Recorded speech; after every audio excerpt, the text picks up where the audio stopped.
Welcome. In this video, we'll be going over geofences.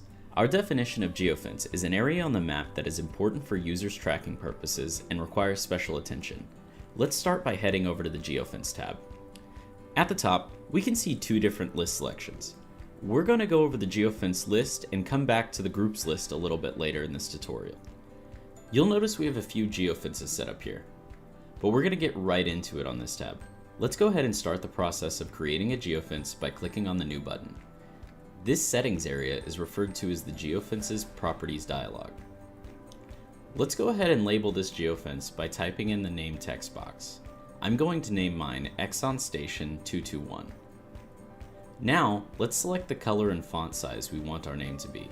I'll choose red and 14 pixel size. In the description, we can put some extra details about this geofence. I'll use the address.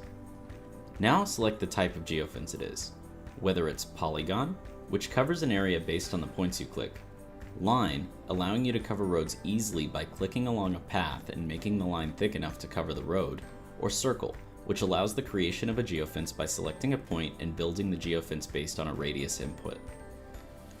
I'm going with polygon, and now I'll create the geofence by double-clicking the land around my location I'm wishing to geofence. Whoops, looks like I accidentally clicked too many. I'll take this one off the map by double-clicking the existing extra point. Let's clean this geofence up a bit. I'll make sure to fill out these corners by clicking and pulling the points closer to the land's edges. As you can see here, I can't really fill this corner without another point. I'll create a new point by double-clicking on the existing geofence line and then pulling it over to the edge. Now let's decide what group it'll go in. This one will go in my Exxon gas stations group. Here, we can either choose to select an image from our desktop, or I can choose one from the existing library. I'll choose this gas station icon here. Here you can see the area, as well as the perimeter of the geofence that we're creating. Now let's select the color of this geofence. I'll make this one yellow. If I wish to leave the icon on the map, but hide the outline, I can uncheck the display shape on map box located here. Under visibility, you can specify map zooms at which geofences will be displayed or not.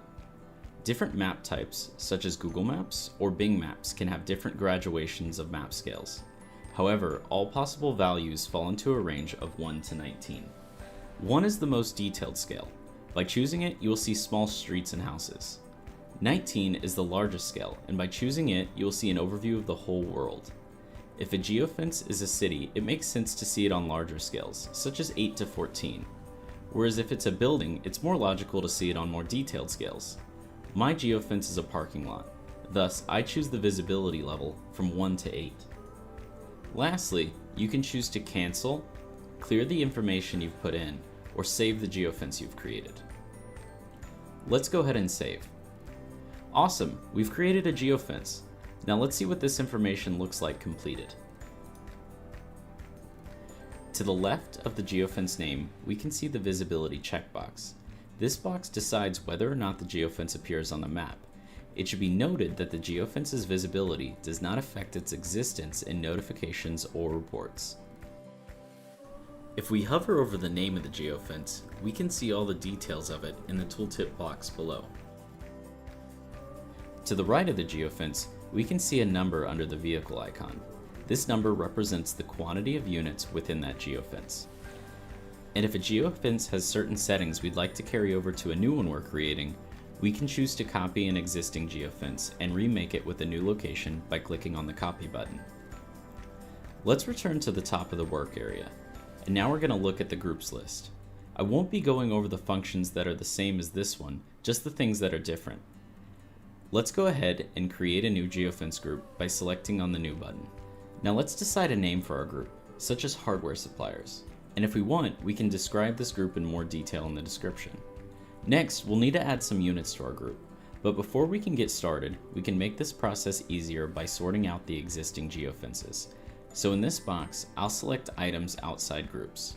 This will clear my list of anything that has already been grouped. Then I'll type out some words or words that are in common across all the geofences, such as hardware. Now that I've sorted out the units on the left side, I actually need to transfer them to my group, which is on the right side. The quickest way is to double-click on the individual geofence as long as there is a small number of geofences. Although if I have several in separate locations along the list, I can highlight multiple by holding Control and clicking each geofence once. In the end, I'll send them to the right side by clicking the arrow here. And now if I have several geofences next to each other, I can click the top geofence, hold Shift, and select the bottom geofence. This will highlight everything in between my clicks. Then I can add them to the right. And last of all, if my search worked extremely well, I can click the button at the bottom to highlight all the geofences at once and move them all over by selecting the move arrow. Now that we've got our group, let's hit OK at the bottom. On the list, we can see our groups as well as our geofences. In order to show the geofences, all you need to do is hit the Expand List button on the left of the geofence.